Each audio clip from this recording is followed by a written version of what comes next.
Bonjour, je m'appelle Jordan et je viens du New Jersey. N'oubliez pas d'aimer et vous abonner.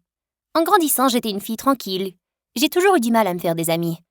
Comme cette fois où j'étais au jardin d'enfants, j'étais assise toute seule en train de jouer avec de la pâte à modeler et cette fille, du nom de Leila, est sortie de nulle part.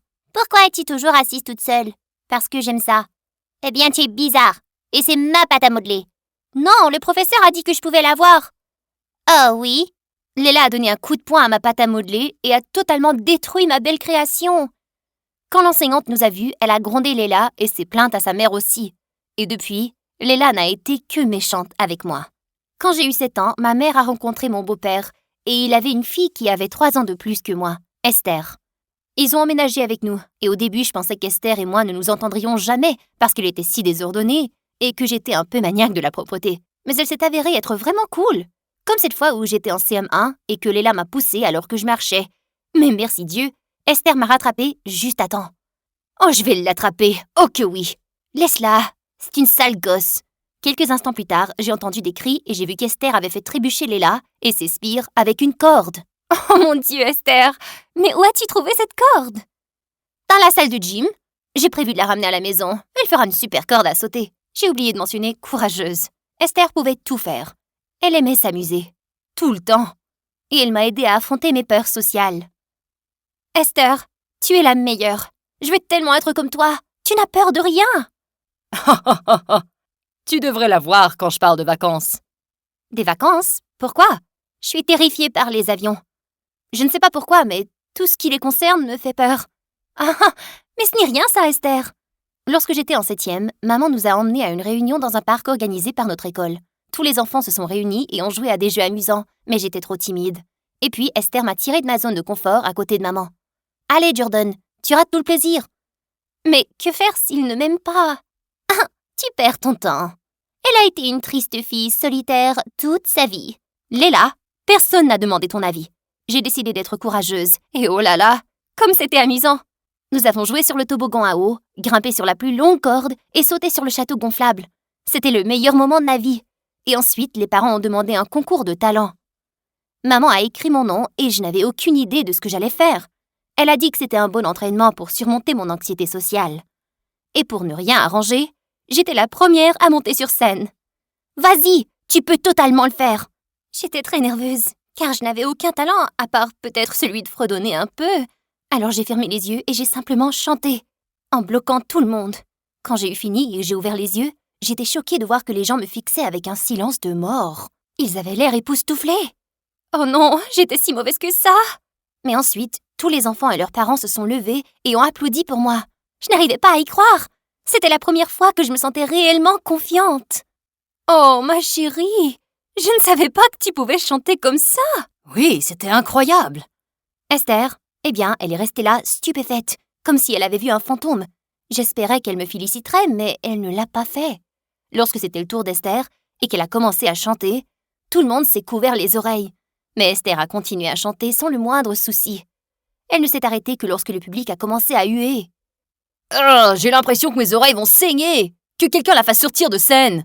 Mais c'est de la torture! Esther a eu l'air d'avoir le cœur brisé et elle s'est enfuie. T'inquiète pas d'eux. Je pense que tu étais plutôt bien. Ah ouais, facile à dire pour toi. Laisse-moi tranquille. Juste après, Leila a mis son bras autour d'Esther et elle l'a vraiment laissé faire. En direct, ta demi-sœur t'a volé la vedette, hein?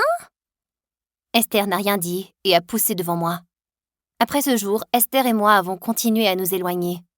Elle a cessé de me parler, et chaque fois que maman et papa me félicitaient pour quoi que ce soit, Esther roulait les yeux et quittait la pièce. Ne t'inquiète pas, mon cœur, elle va changer d'avis. J'ai tellement souhaité qu'elle le fasse, mais les choses se sont empirées. Spécialement lorsqu'Esther a commencé à traîner avec nul autre que Leila. Un soir, j'en ai eu assez, et je voulais parler à ma sœur. Je suis donc allée dans la chambre d'Esther. J'ai trouvé la porte entr'ouverte et j'ai vu qu'elle était face à face avec Leila. Ah, comment fais-tu pour vivre avec Jordan? Elle est une telle Miss parfaite. Elle t'a totalement éclipsée exprès. Elle aurait pu refuser de participer, mais elle voulait montrer à quel point elle était parfaite et pas toi. Tu penses vraiment? Tu as probablement raison. Elle aurait pu faire marche arrière, mais elle ne l'a pas fait. Je n'arrive pas à croire qu'elle m'ait fait ça. Oh, rendons-lui la monnaie de sa pièce. Non, je ne suis pas sûre de ça. Chut, écoute, je sais exactement ce qu'il faut faire. Ma mère a jeté des œufs pourris à la poubelle. Je suis sûre que ça ferait un bon pudding pour les cheveux pour Jordan. Et ensuite, elle reviendra à la souris qu'elle est. Je me suis cachée avant qu'elle puisse me voir et j'ai senti mon cœur se briser en 1000 morceaux. Qu'Esther écoute une sorcière et complote contre moi. Le lendemain, je suis allée à l'école tôt. Quand Esther est arrivée à l'école, elle était furieuse, car elle ne me trouvait pas. Et pendant la récré, je suis restée à la bibliothèque. Mais elles m'ont trouvée et interrompu mon moment aimer ça. Ah, te voilà. Je pensais que tu avais séché aujourd'hui. Non. Je peux t'aider avec quelque chose? Oui, mais j'ai besoin que tu viennes avec moi. Pour que tu puisses me lancer des œufs? Non, ça va. Tu vois, elle se prend pour une je sais tout. Pas étonnant qu'elle ait ton père à sa botte. Arrête de lui remplir la tête de bêtises, Léla. Nos parents nous aiment toutes les deux de la même façon. Ah, j'en doute. En disant cela, Esther est partie en trombe et Léla l'a suivie. Après ce jour, Esther n'a fait que devenir plus méchante avec moi.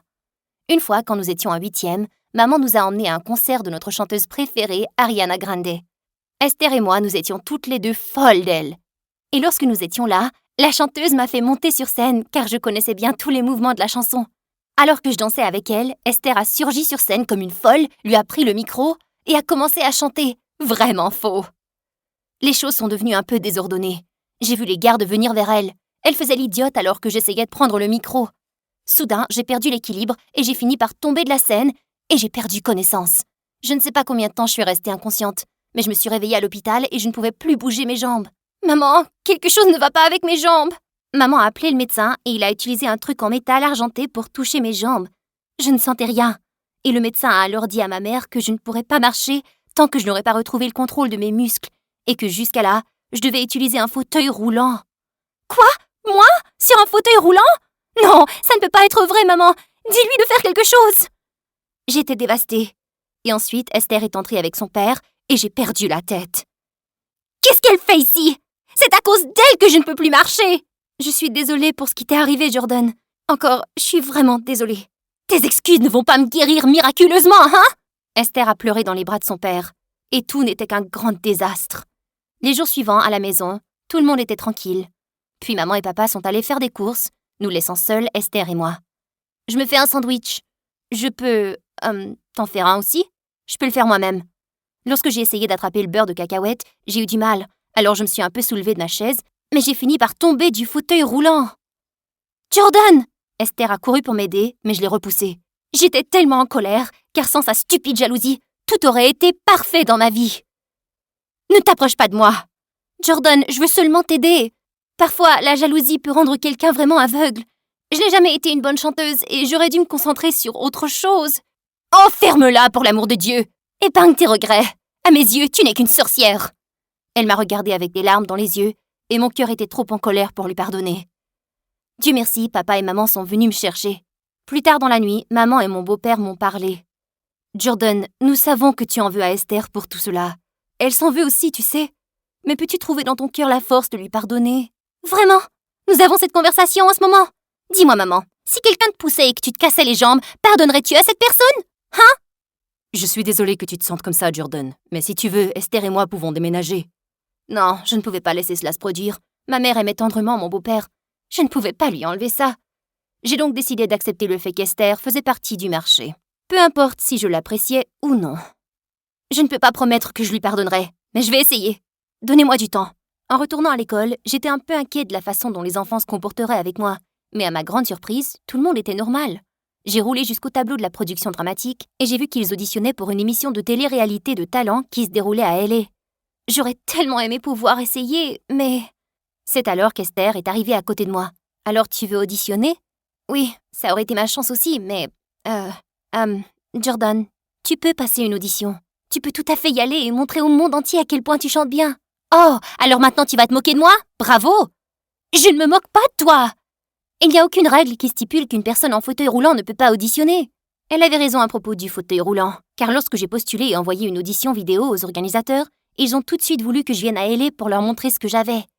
Oh mon Dieu, j'étais tellement excitée! Un voyage à LA, ça allait être magnifique!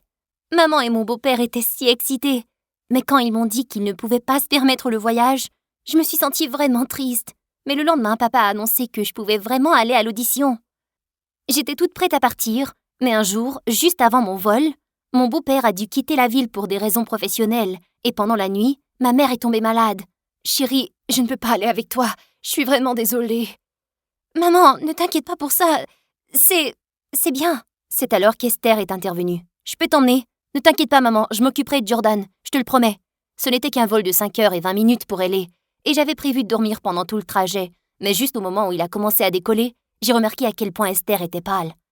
Est-ce que ça va? Ouais. Pourquoi je ne le serais pas? Je vais bien. Et puis, j'ai été frappée. Esther détestait les avions. Elle avait peur de voler. J'ai serré sa main et je lui ai dit de se calmer. Pendant tout le vol, Esther était plus préoccupée par moi que par elle-même. Pendant tout le vol, elle m'a tenu la main, même lorsqu'elle était endormie. À ce moment-là, je me suis sentie reconnaissante. Mais je ne pouvais pas oublier ce qu'elle m'avait fait. Une fois que nous avons atterri, Esther m'a emmenée à l'audition. Et à mon plus grand choc, Leila était là aussi. Oh mon Dieu, pourquoi elle? Oui, Leila, comment se fait-il que tu sois là? Je ne pensais pas que tu avais du talent. Je peux te poser la même question? Pourquoi est-ce que vous êtes ici toutes les deux? Comment vous vous êtes permis ce voyage? Vous avez vendu la voiture de papa ou quelque chose? Excusez-moi, c'est mon tour. On dégage. Se permettre le voyage? De quoi parle-t-elle, Esther? Rien. Es-tu prête pour le spectacle? Qui a payé ce voyage? Mes parents ne peuvent pas se le permettre. J'ai vendu la bague en diamant que ma mère biologique m'a donnée quand j'étais petite. C'était juste une bague. Tu comptes plus pour moi, tu sais. Je n'arrivais pas à le croire. Elle avait fait ça pour moi. Je lui ai souri et elle m'a souri en retour. Allez, casse la baraque. Lorsque je suis montée sur scène, j'ai totalement déchiré. Les juges ont applaudi pour moi et j'ai pu voir Esther, les larmes aux yeux, me faire un signe du pouce. En atteignant les coulisses, Esther a accouru et m'a serré fort dans ses bras. Mais soudain, Leila est apparue avec des larmes dans les yeux. Apparemment, les juges avaient détesté ses tours de magie et elle était disqualifiée sur le champ. « Tu ne peux pas avoir tout dans la vie !» Elle a ensuite essayé de pousser mon fauteuil roulant, mais Esther s'est jetée sur elle et les deux ont déclenché un combat de chats pendant que toutes les autres participantes les regardaient comme si elles étaient des monstres. J'ai dû aider Esther car Leila avait ses cheveux dans sa main. J'ai donc essayé de me soulever du fauteuil roulant, mais je suis tombée durement sur le sol. Je devais aider ma sœur. J'ai rassemblé toutes mes forces et quand je me suis enfin tenue sur mes pieds, j'étais folle de joie. « Esther! Regarde, Esther !» J'étais encore chancelante, mais je me suis approchée de Leila, qui regardait mes jambes avec de grands yeux, et je lui ai donné un coup de poing carré dans la mâchoire. Finalement, la sécurité est arrivée et l'a emmenée. « Je suis heureuse que tu puisses te tenir. » Je suppose que j'avais seulement besoin d'un peu de motivation, et te sauver de cette sorcière a fait le truc. Oh, Jordan, je suis tellement désolée pour tout, pour toutes les choses que j'ai faites. Tout est pardonné. Nous sommes des sœurs. C'est ce que nous faisons. Nous bagarrons et nous réconcilions.